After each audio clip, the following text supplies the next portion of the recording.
పిల్లలతో ఫంక్షన్కి వెళ్ళాలంటే చాలా కష్టంగా ఉంటుంది. ఎందుకంటే ఆల్రెడీ ఇప్పుడు సమ్మర్ పండుగ అవుతుంది కాబట్టి ట్రైన్లు ఏవి ఖాళీ లేవు. ఇక్కడ ఈ ఆంటీలు అందరూ కూడా మజ్జిగౌరమ్మ టెంపుల్ రాయగడ వెళ్తున్నారు. సో వీళ్ళందరూ కూడా మా అబ్బాయికి కన్విన్స్ చేశారనమాట. విండో ప్లేస్ కావాలంటే మేము ప్లేస్ ఇస్తాం అది ఇదని.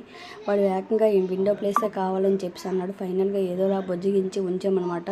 ట్రైన్ అస్సలు ఖాళీ లేదు. నెక్స్ట్ వచ్చేసి మేము రిటర్న్ వచ్చేటప్పుడు కూడా సేమ్ అదే ప్రాబ్లం ఫేస్ చేసామన్నమాట.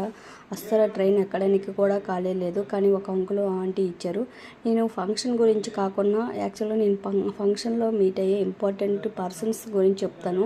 యాక్చువల్గా ఆ తాతయ్య నానమ్మ మాకు సొంతమే, కానీ టీచర్ అనమాట. అలాగా ఎవరు రిలేషన్ అని చూసేవాడు కాదు.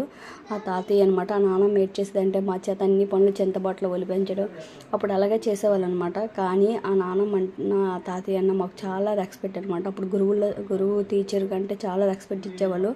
ఆ తాతయ్య అంటే మాకు చాలా రెస్పెక్ట్ అనమాట. నేను 5th క్లాస్ వరకు ఆ తాతయ్య చెప్పేవాళ్ళు. సో ఆ తర్వాతే మా ఊర్లోనే ఉండేది స్కూలు.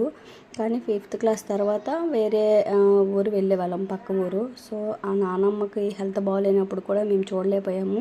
నాకు ఎందుకో అలాగా ఎవరైనా బాగా కనెక్ట్ అయిపోతాను. వాళ్ళకి ఏదైనా అయినా బాగోపోయినా చూడాలనిపిస్తుంది. ఆ నానమ్మ చూడాలనిపించినా ఎన్నోసార్లు అవ్వలేదు.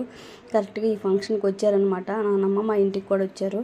సో ఆ నానమ్మ వచ్చేటప్పుడు ఆ నానమ్మ తాతయ్యలతో ఫోటో తీసుకున్నాము, వీడియో తీసుకున్నాము. నెక్స్ట్ ఆ నానమ్మ తాతయ్యల బ్లెస్సింగ్స్ కూడా తీసుకున్నాము, బాగా మాట్లాడాము. సో ఆ తాతయ్యతో చాలాసేపు టైం స్పెండ్ చేశాను అనమాట. సో నాకైతే రియల్గా హ్యాపీ అనిపించింది. మన చిన్నప్పుడు టీచర్స్ అయినా ఫ్రెండ్స్ అయినా మెమోరీస్ చాలా గ్రేట్ కదా. వీడియో నచ్చితే ప్లీజ్ సబ్స్క్రైబ్.